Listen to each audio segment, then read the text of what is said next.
The shadow of hidden hands. The shadow of hidden hands stretches far across history, weaving a web of secrecy and power.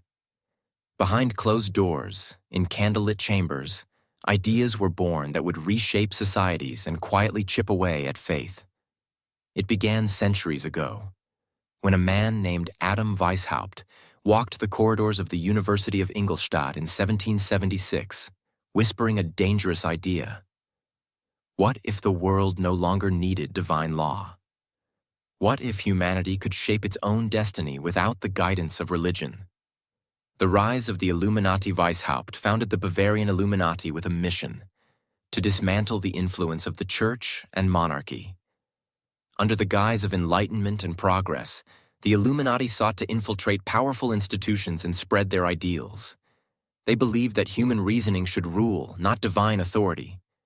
Quietly, their ideas moved like smoke through the cracks of Europe's greatest kingdoms.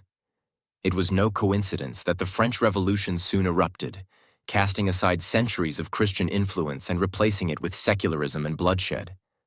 Churches were ransacked, priests were executed, and faith was labeled as superstition.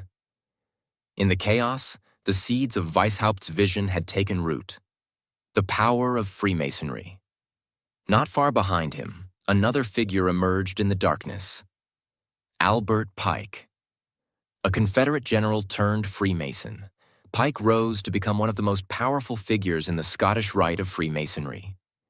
In 1871, he penned a book called Morals and Dogma, a cryptic manual filled with mystical symbols and philosophies that many believed hinted at a darker purpose.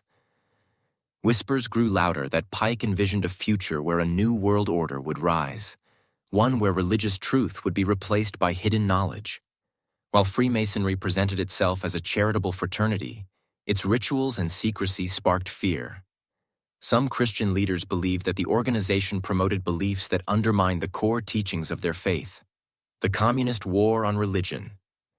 As these societies operated in the shadows, other figures emerged who would challenge the foundations of belief even more boldly.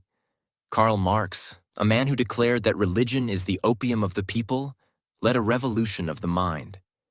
His ideas laid the groundwork for communism, an ideology that would turn nations against religion itself.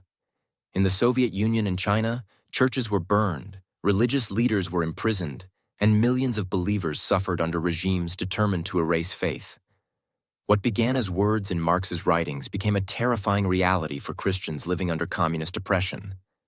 Families were torn apart, and worship was forced underground, a chilling reminder of how swiftly ideas could become weapons. The occult influence. But not all threats came from politics.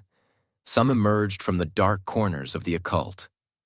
Aleister Crowley, a man who called himself the Beast, reveled in blasphemy and rebellion.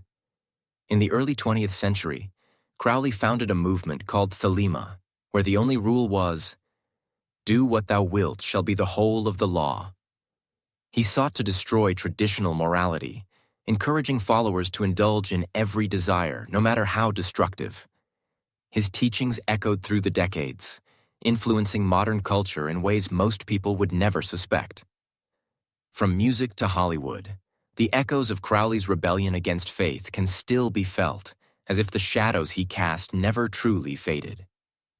The rise of modern Satanism. Then came Anton LaVey.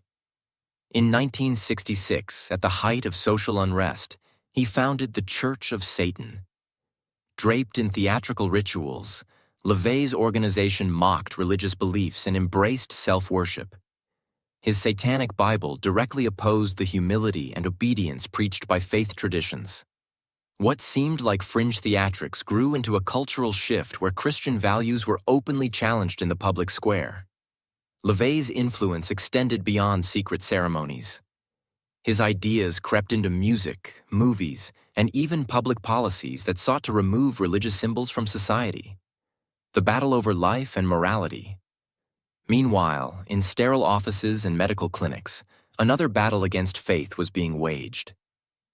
Margaret Sanger, the founder of Planned Parenthood, framed her mission in terms of women's health, but carried deeper ambitions.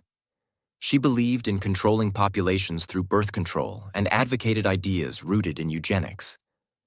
Her work, disguised as social progress, directly opposed the sanctity of life upheld by religious teachings.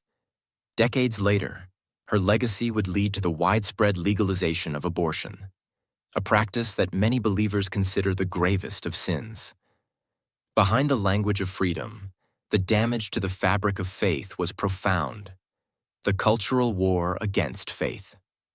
But perhaps the most insidious influence came not from overt enemies, but from those who worked quietly to erode moral foundations. Men like Theodor Adorno and the thinkers of the Frankfurt School championed a philosophy called cultural Marxism.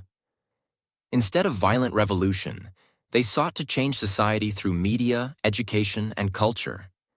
By dismantling traditional values, they believed they could create a world free of religious influence. Their ideas seeped into schools, television, and public discourse, fostering a culture where belief in God was no longer the norm, but something to be questioned, or even mocked. The enduring strength of faith. Yet in the face of these forces, faith has endured.